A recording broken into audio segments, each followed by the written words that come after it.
So welcome everybody. My name is Federico Pigozzi and I'm very glad to have you here as my spectators. And I will now present the paper together with Eric Medvet, Alberto Bartoli and Marco Rochelli we co-authored on biodiversity in evolutionary robotics. So let's start directly from biodiversity. And the way we know natural evolution has worked is by filling an endless variety of ecological niches. So if, for example, we consider the locomotion trait, we know that each niche is characterized by its own distinctive species, and each species has its own distinctive locomotion gait. But why is such biodiversity so important? We all know that nature, by virtue of biodiversity, has been capable of discovering a diverse and, at the same time, well-performing, fit, capable of surviving set of solutions, that is, species individuals. And by virtue of this biodiversity, it fosters adaptability to unforeseen changes, typically in environmental conditions. Is the same true for current robotics? So if we were, for example, to deliver a mission on an alien planet, so a space exploration mission, and we were to accomplish this by means of a fleet of autonomous robots, would the same adaptability be true? Generally speaking, in current robotics, what we do is optimizing for a specific design. And if an unforeseen change would occur on this planet, like for example, strong winds, then the fleet might not be very resilient in the absence of such biodiversity. And so the major contributions of this work are, first of all, an end-to-end systematic pipeline for characterizing and measuring biodiversity in a population of robots. Subsequently, we studied how two key factors, the representation and the evolutionary algorithm, impact on the emergence of biodiversity. And the results are very interesting, as we shall see. So, okay. Having said so, in a certain sense, we are paralleling natural life with artificial life. And then the question becomes, what kind of artificial life agents to consider? The answer is, we consider Voxel-based Soft Robots, which are aggregations of elastic, simple soft blocks. And you probably know them. They have emerged as a relevant paradigm, formalism, for describing, by means of their modularity and softness, current state-of-the-art robotic systems, in particular soft robotics. And as I already mentioned, actuation is performed by contracting or expanding the area in 2 dimensions for each single voxel, and it is the symphony of the overall contractions and expansions of the voxels that gives rise to a less interesting behavior to emerge at the robot level. To formalize, we have a morphology, that is, how many voxels do we have and how they are arranged, as well as the sensory apparatus, so what sensors each voxel has. But then we also need a controller, which for us will be a function, taking as input sensory signals and delivering as output the actuation value for each voxel. We know what agents to consider, robotic agents to consider. And here now comes the pipeline, the end-to-end pipeline we designed to measure biodiversity in a population of robots. So we start by collecting a population of robots, in particular, like, for example, the individuals coming from the last iteration of many different evolution runs. Notice we ourselves were able to assemble a data set in the order of the millions. And this pipeline is a machine learning pipeline in order to be scalable to any unseen number of robots. So the first step of any supervised learning pipeline is to extract features. And borrowing from biology, we distinguish between shape features and behavior features, because as we shall see, we will have shape species and behavior species. As far as the shape is concerned, we computed the dynamic pose. It is a long exposure photograph of the VSR during the simulation. So if you're interested in details, we took a 16x16 grid centered on the center of mass of the robot. And for each cell, we computed the average number of times the robot visits the cell during the simulation. If it is above 50%, we place a 1. Otherwise, we fill the corresponding entry with a 0. On the other side, for behavior, so behavior features, we have the spectrum. That is, we take the center of trajectory, the trajectory of the center of mass of the robot during the simulation, separately for the X and Y dimension, but here we have the Y dimension for the sake of illustration. We compute its fast Fourier transform and sample it at regular intervals in order to get a nice fixed size vector. Finally, we also computed some complicated gate features capturing the pattern of footprints, but they are complicated and the details, you can find them in the paper.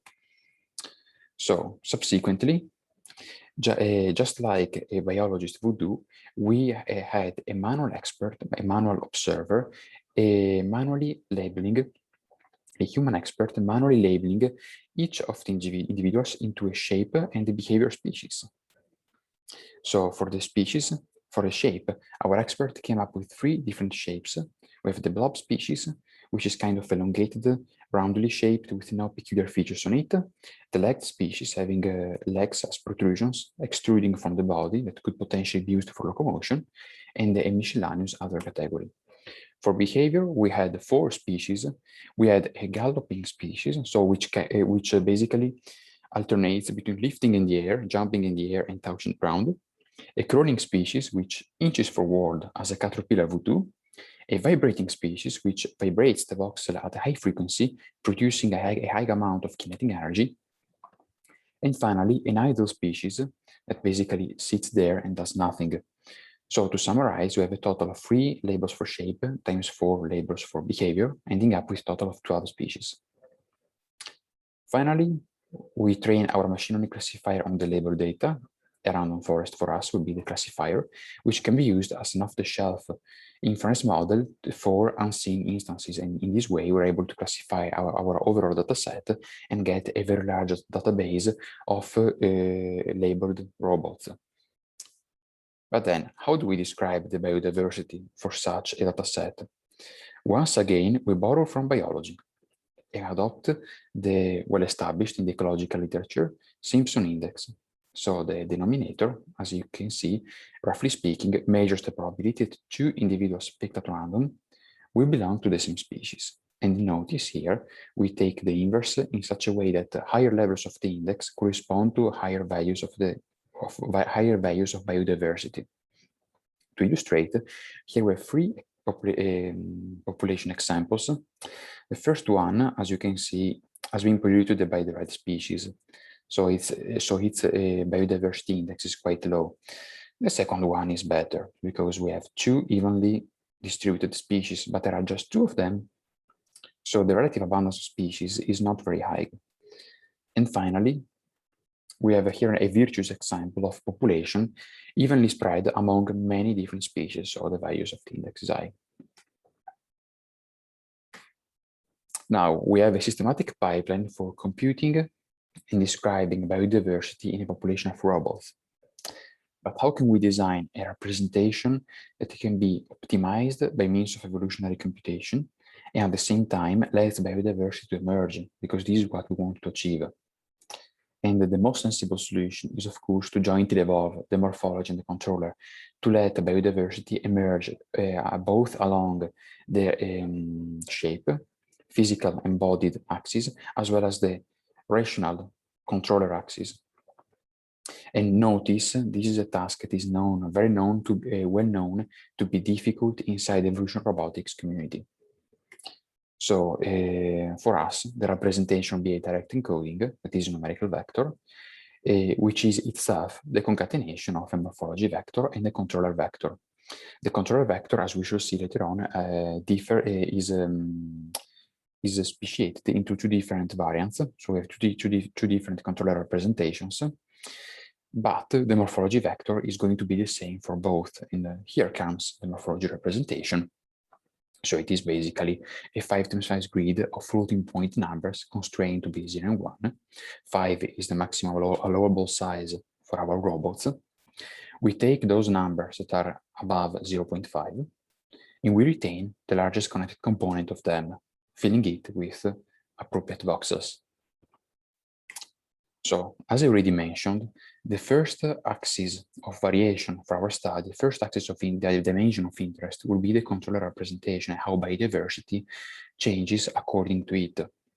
In particular, we want a representation that is sensing, distributed, so it is distributed on the body and allows for the joint evolution with morphology.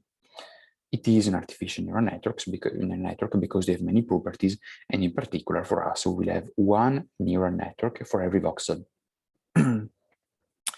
And according to whether the parameters are shared among all different voxels or they are different for the voxels, we will have a homogeneous representation or a heterogeneous one. Why these two representations? And the question becomes, notice these two representations differ along the evolvability and expressivity trade-off in a drastic and radical way. So we expect the homogeneous representation to be more evolvable since it provides a smaller, more compact search space, whereas we expect the heterogeneous representation to be more expressive since it has more parameters. The second axis of variation for our study is the evolutionary algorithm, and in particular, we tested with 3 algorithms that radically differ in the way they handle diversity. In particular, CMAS is known to provide generally low diversity since it explores just the neighborhood of the best solution found so far. Then we have a plain genetic algorithm using a mu plus lambda generational model. And finally, a speciated evolver we devised ad hoc for this study, which employs a speciation mechanism akin to need to protect innovations. So where basically individuals are clustered into species that are segregated for reproduction and selection. And whether we use the behavior descriptor or the shape descriptor or the genotype vector to perform clustering, we end up with 3 different variants of the speciated evolver. Finally, we want to test our robots on a 30-second locomotion task on flat terrain using our own custom voxel-based simulation framework, using as fitness function the travel distance and the velocity, air, and touch sensors for every voxel. So now comes the results section. And we will have qualitative as well as quantitative results. Let's start from qualitative because a video, the qualitative results is what I hope everybody is looking for. And here is a video basically of sample individuals. So it is a 3x3 grid of sample individuals arranged in no particular order. They have been selected for their fitness as well as diversity. And so to answer the question on the title, yes, our representation turned out to be effective at evolving capable, fit, as well as biodiverse solutions. And notice the examples reported here strikingly mirror emergent patterns found in nature. So for example, the top left robot really runs like a monkey, alternating between its 4 and rear limbs, whereas this robot shakes his head as a turkey would do. This other inches forward like a caterpillar, and finally this one really looks like a xenomorph from the Alien series of movies. Then quantitative results. So here we have 2 heat maps detailing median best fitness and the Simpson index, broken down by representation and evolutionary evolver. Notice brighter colors ally us with higher levels of fitness here, so it is better, and here higher levels of diversity, so brighter is better. Notice the first thing we notice is that the speciated evolver turns out to provide a much greater biodiversity as expected, and so this is nice. And also to slightly outperform the others in terms of fitness. On the other side, if we look at the representation axis, we realize that as far as the diversity is concerned, the 2 representations do not differ too much, do not differ significantly, but they do differ along the fitness. In particular, the homogeneous representation turns out to be capable, since it is more, it turns out to be capable of evolving fitter solutions. So we can say that the compactness of search space is triumphing over expressivity of the heterogeneous representation. Finally, if we look at these other 2 heat maps, where we detail the number of the occurrence of robots in the populations of the last iteration for each evolution run, median across the different runs. And here we have the median best fitness across the runs. So broken down by the 4 times 3 different species. So again, brighter is fitter, brighter is higher number of occurrences. We see, first of all, that the crawling and vibrating individuals turn out to be the best. This is an interesting result, but also that, as expected, idle individuals deliver an abysmal performance. If we look at the occurrences, so if we don't take into account the idle individuals, which are kind of a dump category for inactive, ineffective individuals, we see that the crawling robots, especially if we compare it to the fitness they achieve, are a recurring point for evolution. And to conclude our presentation, we can parallel this with what happens in biology. In biology, we have many attractors that are basins of attractions along the recurring species along the evolutionary tree. For example, the crab has been a well-known attractor throughout the millions of years of complex multicellular life. And for us, crawling behavior turned out to be an attractor. So we were able to parallel natural evolution with artificial evolution. This is awesome. So this is the end of my presentation with the crabs. Thank you for your attention.